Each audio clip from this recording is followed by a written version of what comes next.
교과대 TV 시청자 여러분 안녕하십니까. 2025년 4월 2일 오전 11시입니다. 법제처장을 지낸 헌법학자 이석연 변호사는 어제 경향신문과 한 인터뷰에서 윤석열 대통령 탄핵 사건은 탄핵 심판의 ABC 수준이다.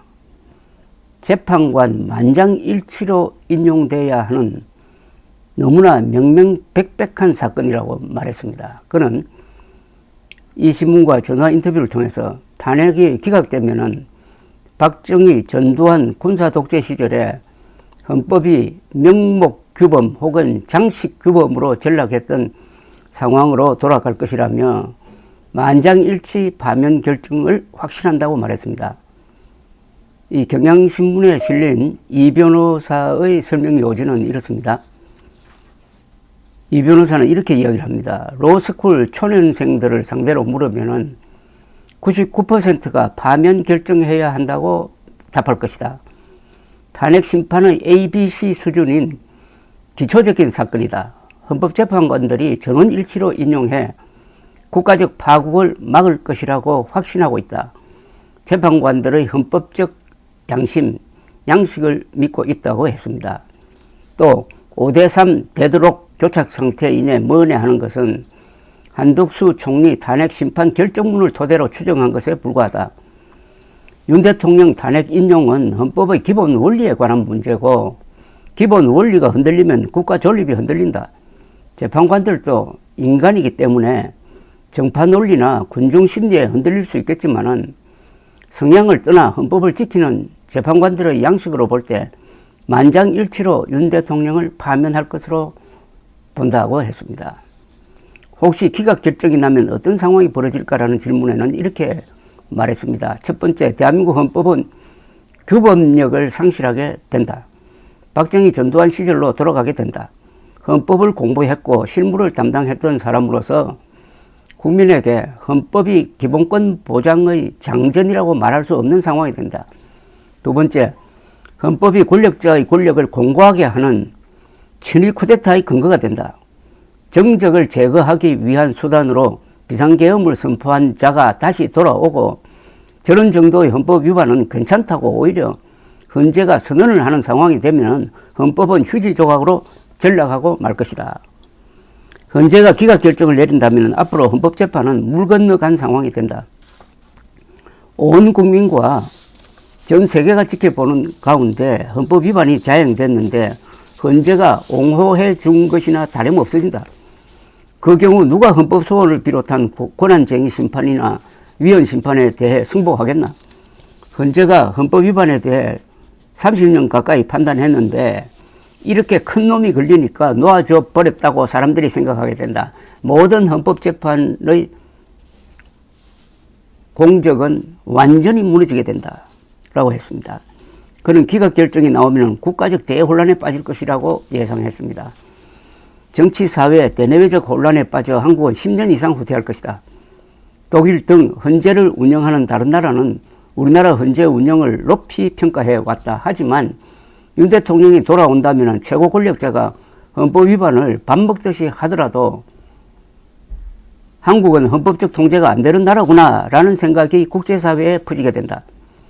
한국의 입헌 민주주의, 법치주의는 조롱거리가 될 것이다 라고 했습니다. 이런 걱정은 걱정으로 끝날 가능성이 많습니다. 금요일 재판에서 8대0 전원일치로 윤석열 파면 결정이 나올 가능성이 99.999%라는 이야기입니다. 그런데 이석연 변호사는 작년에도 중앙일보와 인터뷰하면서 이것은 전원일치 파면일 수밖에 없다는 이야기를 그때부터 계속 해왔습니다. 그때 한 이야기 중에 중요한 부분을 제가 또 소개를 해드리겠습니다. 비상계엄은 대통령의 헌법상 통치행위라 주장하는 데 대해서는 이렇게 딱 부러지게 설명을 합니다. 가당치 않은 소리다. 통치행위라는 용어는 전제 군주시대의 유물이라 현대 헌법학에서는 사라진 지가 오래다.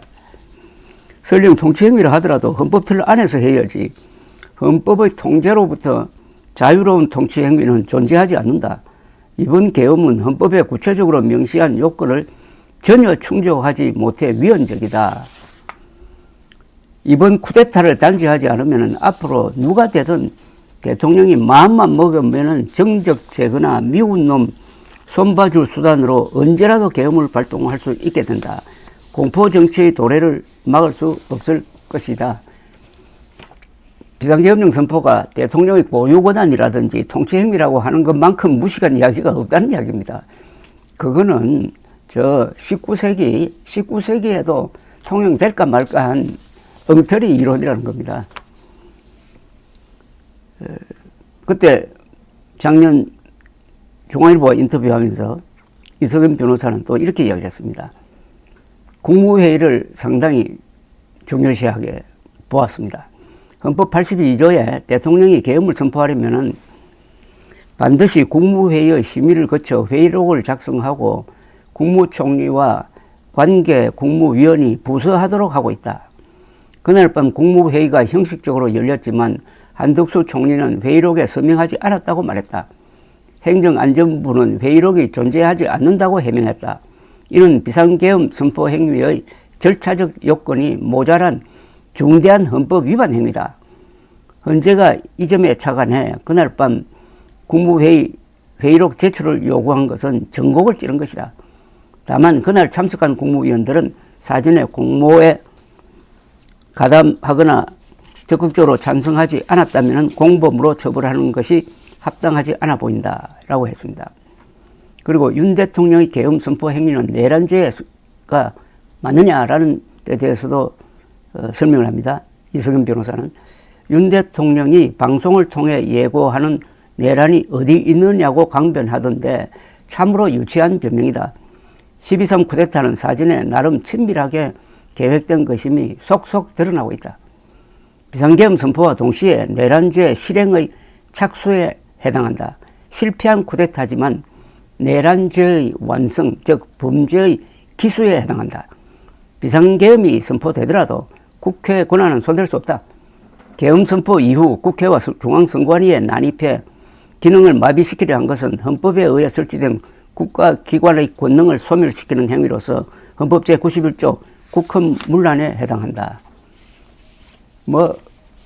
더 이상 설명이 필요 없을 정도로 대한민국이 공화국으로 유지되려면은 8대3 전원일치 파면 결정일 수밖에 없다는 이야기입니다. 그런데도 요사이 언론이